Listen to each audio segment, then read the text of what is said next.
জীবনের গল্প, প্রিপেইড মৃত্যু। আপনি কি কখনো ভেবেছেন একজন মানুষ নিজের মৃত্যুর সব প্রস্তুতি নিজেই করে রাখছেন?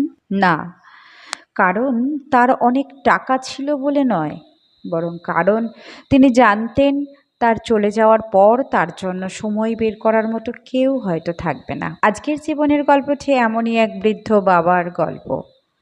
বেঙ্গালুরুর এক বৃদ্ধ নারায়ণাপ্পা সরকারি বাসের কন্ট্রাক্টর ছিলেন তিনি। অবসরের পর ছোট্ট একটি ভাড়া বাড়িতে একাই থাকতেন। স্ত্রী বহু আগেই মারা গেছেন। ছেলে আমেরিকায় সফটওয়্যার ইঞ্জিনিয়ার, মেয়ে দুবাইয়ে নার্স। প্রতি রবিবার তিনি ফোন করতেন, কথা বলতে চাইতেন, শুধু জানতে চাইতেন কেমন আছো। কিন্তু প্রায়ই প্রতিবারই একই উত্তর পেতেন, বাবা এখন খুব ব্যস্ত, পরে কথা বলবো। সেই পরে আর কোনোদিন আসেনি। এরই মধ্যে ধরা পড়ল কিডনির জটিল অসুখ। সপ্তাহে 2 দিন ডায়ালিসিস। ডাক্তার বললেন কিডনি প্রতিস্থাপন করলে আরও কয়েক বছর ভালোভাবে বাঁচতে পারবেন। বৃদ্ধ শুধু হেসে বললেন, যে সন্তানের কাছে 5 মিনিট সময় নেই তার কাছে আমি 10 লাখ টাকা আশা করি কিভাবে? সেদিন তিনি একটা সিদ্ধান্ত নিলেন। ডায়ালিসিস বন্ধ করে দিলেন। তারপর একটি ডায়েরি কিনলেন। ডায়েরির নাম লিখলেন প্রিপেইড মৃত্যু। আমরা যেমন মোবাইল রিচার্জ করি, তিনি তেমনই নিজের শেষ যাত্রার প্রতিটি প্রস্তুতি একে একে সম্পন্ন করতে লাগলেন। নিজের ছবি তুলে ফ্রেম করলেন। শ্মশানের খরচ আগেই দিয়ে এলেন। শেষকৃত্যের প্রয়োজনীয় জিনিস কিনে রাখলেন। সব কিছুর পাশে একটিমাত্র শব্দ লিখলেন, মূল্য পরিশোধিত। কয়েক সপ্তাহ পরে তার শারীরিক অবস্থা আরও খারাপ হয়ে গেল। হাসপাতাল থেকে ছেলে মেয়েকে ফোন করা হলো। ছেলে বলল, একটা গুরুত্বপূর্ণ প্রজেক্ট চলছে, এখন আসা সম্ভব নয়। মেয়ে বলল, টাকা পাঠিয়ে দিচ্ছি, চিকিৎসার ব্যবস্থা করুন। হয়তো তারা খারাপ মানুষ ছিলেন না, কিন্তু তারা একটা ভুল করেছিল।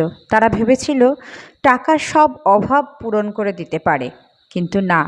বৃদ্ধ বয়সে সবচেয়ে বেশি প্রয়োজন একটা পরিচিত মুখ, একটা হাতের স্পর্শ, আর একটা আন্তরিক প্রশ্ন, বাবা কেমন আছো? সেই রাতেই নারায়ণাপ্পা পৃথিবী ছেড়ে চলে গেলেন। শেষকৃত্য করলেন প্রতিবেশীরা, কারণ সব কিছুর দাম তিনি আগেই পরিশোধ করে রেখেছিলেন। কয়েক সপ্তাহ পরে ছেলে মেয়ে ফিরে এলো। বাবার রেখে যাওয়া ডায়েরির শেষ পাতায় লেখা ছিল, তোমাদের ভালোবাসা আমি কখনো কিনতে চাইনি, শুধু একটু সময় চেয়েছিলাম। যখন সেটাও পেলাম না, তখন নিজের বিদায়ের ব্যবস্থাটুকুও নিজেই করে নিলাম। বন্ধুরা, এই গল্পটি বাস্তব হোক কিংবা প্রতীকী, এর শিক্ষাটা একেবারে বাস্তব। আজ আমরা সবাই খুব ব্যস্ত, কেরিয়ার নিয়ে ব্যস্ত, ব্যবসা নিয়ে ব্যস্ত, মোবাইল নিয়ে ব্যস্ত, সোশ্যাল মিডিয়া নিয়ে ব্যস্ত। কিন্তু যে মানুষ দুহাত ধরে আমাদের হাঁটতে শিখিয়েছিলেন, তার সঙ্গে 5 মিনিট কথা বলার সময়ও কি সত্যিই আমাদের নেই? মনে রাখবেন, বাবা মা কোনো প্রিপেড সিম নন, যার মেয়াদ শেষ হলে আবার রিচার্জ করা যাবে। একদিন তারা সত্যিই নট রিচেবল হয়ে যাবে। সেদিন হাজার ফোন করলেও কোনো উত্তর আসবে না। তাই আজই সময় বের করুন, একবার ফোন করুন। যদি কাছে থাকেন গিয়ে একটু বসুন, কারণ অনুশোচনার কোনো রিচার্জ নেই। এটাই আজকের জীবনের গল্প।